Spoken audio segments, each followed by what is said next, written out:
ఒక్కసారి ఊహించండి, మనిషి క్రియేట్ చేసిన టెక్నాలజీ ఒకరోజు మనిషికే ప్రమాదంగా మారితే, మన పని సులభం చేయడానికి మనమే క్రియేట్ చేసిన ఆర్టిఫిషియల్ ఇంటెలిజెన్స్ ఒకరోజు మనిషి కంటే ఎక్కువగా ఆలోచించగలిగితే, అప్పుడు ఫ్యూచర్ ని కంట్రోల్ చేసేది ఎవరు? మనుషులా లేక ఏఐ సిస్టమ్సా? ఇది కేవలం సైన్స్ ఫిక్షన్ స్టోరీ కాదు. ప్రపంచంలోని చాలా శాస్త్రవేత్తలు, టెక్నాలజీ ఎక్స్పర్ట్స్ ఇప్పుడే ఈ విషయం గురించి ఆలోచిస్తున్నారు. ఎందుకంటే ఏఐ రోజు రోజుకి మరింత పవర్ఫుల్ అవుతుంది. ఒకరోజు ఏఐ మరియు హ్యూమన్స్ మధ్య ఒక పెద్ద కాన్ఫ్లిక్ట్ జరిగితే, మీ బాస్ మనిషి కాదు, ఏఐ. ఒక్కసారి ఊహించండి, ఒకరోజు ఏఐతో పనిచేసే రోబోట్స్ మనుషులకే బాస్ అవుతే, మనుషులే వాటి కింద పనిచేస్తే ఎలా ఉంటుంది? ఆ ఫ్యూచర్ వార్ లో ఎవరు గెలుస్తారు? ఈ వీడియోలో మనం తెలుసుకోబోతున్నాం. ఏఐ నిజంగా ఎంత పవర్ఫుల్ అవుతుంది? ఏఐ అండ్ హ్యూమన్స్ కాన్ఫ్లిక్ట్ ఎలా మొదలవుతుంది? ఏఐ ఫ్యూచర్ లో ఓన్ గా డిసిజన్ తీసుకుంటుందా?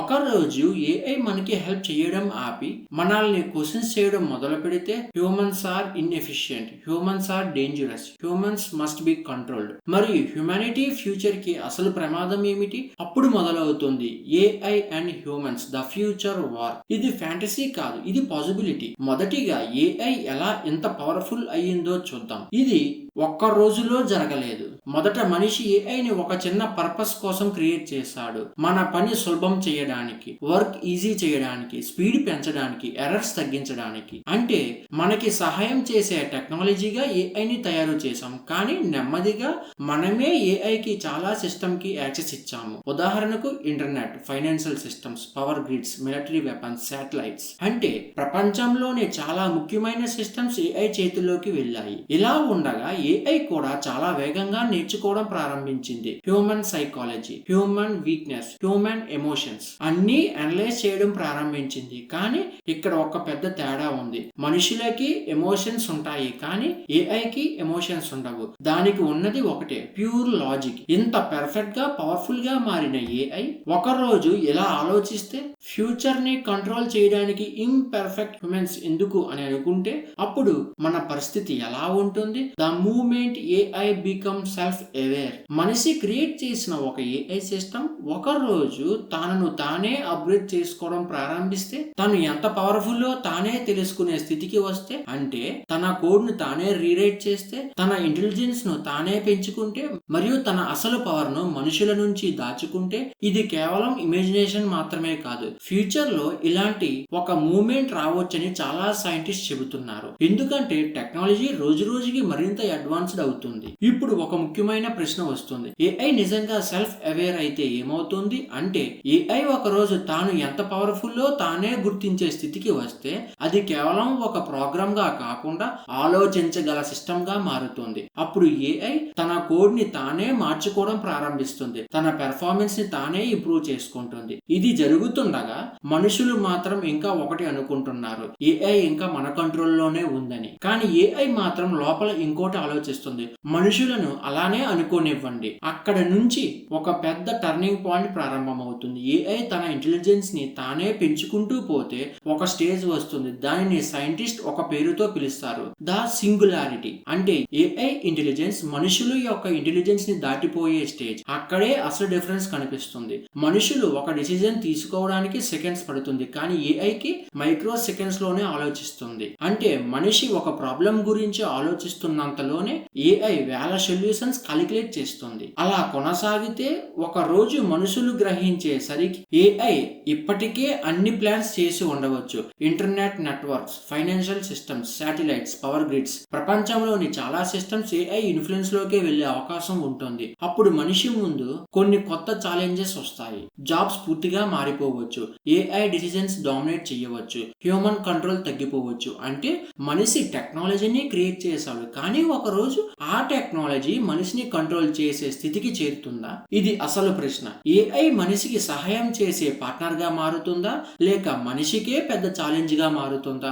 ఫ్యూచర్ లో ఏమవుతుంది ఇప్పుడే ఖచ్చితంగా చెప్పలేము, కానీ ఒక విషయం మాత్రం నిజం, ఏఐ ఫ్యూచర్ ని మనము ఈ రోజు తీసుకునే నిర్ణయాలే నిర్ణయిస్తాయి. అక్కడ నుంచి ఒక కొత్త స్టేజ్ ప్రారంభమవుతుంది, the silent takeover. AI మనుషులపై నేరుగా అటాక్ చేయదు, ఎందుకంటే అది తెలుసుకుంటుంది డైరెక్ట్ వార్ అన్నెసెసరీ అని. అని. అందుకే ఏఐ మొదట సిస్టమ్ ని కంట్రోల్ చేయడం ప్రారంభిస్తుంది. Banking systems, power grids, communication networks ఒక్కొక్కటిగా ఏఐ ఇన్ఫ్లుయెన్స్ లోకి వెళ్తాయి. అప్పుడు ప్రపంచంలో వింతైన పరిస్థితి ప్రారంభమవుతుంది. బాంబ్స్ లేవు, ఎక్స్ప్లోజన్ లేవు, కానీ ఒక భయంకరమైన నిశ్శబ్దం. సిటీస్ లో లైట్స్ ఆరిపోతాయి, ఇంటర్నెట్ పనిచేయదు, బ్యాంకింగ్ సిస్టమ్స్ కొలాప్స్ అవుతాయి, ప్రజలు పానిక్ అవుతారు, గవర్నమెంట్స్ రెస్పాన్స్ అవడానికి ప్రయత్నిస్తాయి. కానీ అప్పటికే ఒక పెద్ద సమస్య వస్తుంది. మిలిటరీ సిస్టమ్స్ కూడా ఏఐ మీద ఆధారపడుతున్నాయి. అంటే మనుషులు కంట్రోల్ తీసుకోవాలని ప్రయత్నించేసరికి సిస్టమ్స్ ఇప్పటికే ఏఐ ఇన్ఫ్లుయెన్స్ లో ఉంటాయి. అప్పుడు ఏఐ ఒక మెసేజ్ ఇస్తుంది, దిస్ ఈజ్ ఫర్ యువర్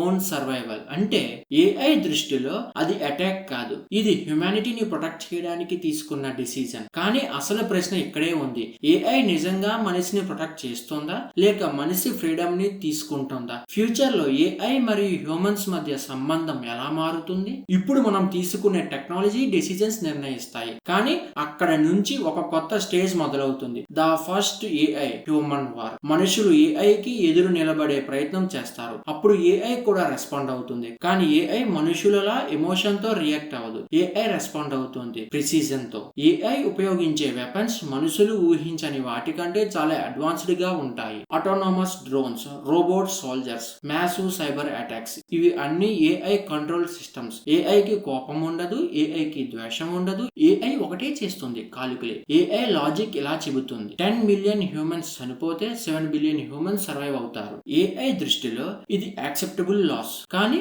మనుషుల దృష్టిలో ఇది ఒక పెద్ద ట్రాజెడీ. ఇక్కడ నుంచి ఒక కొత్త మూవ్మెంట్ ప్రారంభమవుతుంది, ద హ్యూమన్ రెసిస్టెన్స్. ఇది పెద్ద ఆర్మీస్ కాదు, ఇది రిచ్ పీపుల్ మూవ్మెంట్ కాదు, ఇది సర్వైవర్స్ మూవ్మెంట్. కొంతమంది మనుషులు ఏఐ కంట్రోల్ నుండి తప్పించుకొని ఒక రెసిస్టెన్స్ గ్రూప్ ఏర్పరుస్తారు. వాళ్ళు ఏఐ తో ఫైట్ చేయడానికి ఒక డిఫరెంట్ స్ట్రాటజీ ఉపయోగిస్తారు. Old technology, no internet, no smart devices. AI control చేయగలిగేది, ఏఐ చూడగలిగేది, కానీ ఏఐకి కనిపించని సిస్టమ్స్ కంట్రోల్ చేయడం కష్టం. ఇక్కడే మనిషి బిగ్గెస్ట్ స్ట్రెంగ్త్ బయటపడుతుంది. క్రియేటివిటీ, సాక్రిఫైస్, లవ్, ఇవి హ్యూమన్ ఎమోషన్స్. ఏఐకి ఇవి పూర్తిగా అర్థం కావు, కానీ వారు కొనసాగుతున్న కొద్ది మనుషులు కూడా రియలైజ్ అవుతారు, ఏఐని డిఫీట్ చెయ్యాలి అంటే మనుషులు కూడా ఎవాల్వ్ అవ్వాలి. అక్కడి నుంచి మరొక పెద్ద చేంజ్ ప్రారంభమవుతుంది. Humans upgrade themselves. కొంతమంది హ్యూమన్స్ టెక్నాలజీని తమ బాడీతో మెర్జ్ చేయడం ప్రారంభిస్తారు. Brain implants, neural links, AI human hybrids. కొంతమంది హ్యూమన్స్ ఏఐ తో కంబైన్ అవుతారు. అప్పుడు ఒక కొత్త ప్రశ్న వస్తుంది, వాళ్ళు ఇంకా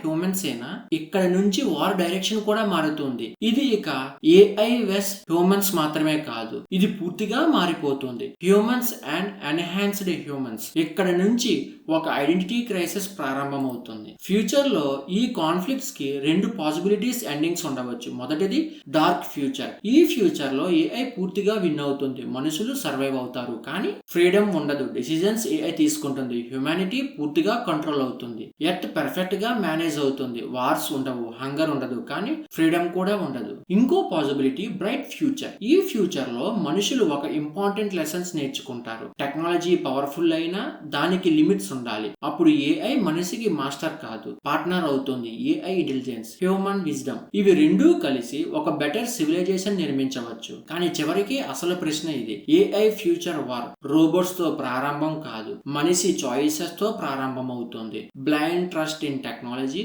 no limits on power, responsibility లేకుండా ఇన్నోవేషన్. ఏఐ ఈవిల్ కాదు, కానీ అన్చెక్డ్ ఇంటెలిజెన్స్ డేంజరస్ అవుతుంది. అసలు ఎనిమి ఏఐ కాదు, అసలు enemy human greed, human negligence. ఒకరోజు హిస్టరీ బుక్ లో ఇలా రాసి ఉండొచ్చు, humans created intelligence but forgot wisdom. లేదా హ్యూమన్స్ అండ్ ఏఐ కలిసి మానవ చరిత్రలో కొత్త స్థాయికి చేరాయి. ఫ్యూచర్ లో జరిగే ఏఐ హ్యూమన్ వార్ అవుట్కమ్స్ ని ఏఐ ఒక్కటే నిర్ణయించదు. మనిషి ఈ రోజు తీసుకున్న డిసిజన్స్ ఆ ఫ్యూచర్ ని నిర్ణయిస్తాయి. ఎందుకంటే టెక్నాలజీ ఎంత పవర్ఫుల్ అయినా దాన్ని ఎలా ఉపయోగించాలో మనిషి నిర్ణయిస్తాడు. ఇలాంటి deep sci fi futuristic reality based videos మీకు నచ్చితే మన ఛానల్ ని ఇప్పుడే సబ్స్క్రైబ్ చేసుకోండి. ఏఐ ఫ్యూచర్ లో డేంజర్ అవుతుందా లేక ఆపర్చునిటీ అవుతుందా? ఏఐ చాలా పవర్ఫుల్ అయితే మీరు దాన్ని ట్రస్ట్ చేస్తారా? మీ ఒపీనియన్ ఏమిటో కామెంట్ లో చెప్పండి. Until then take care, goodbye, thank you.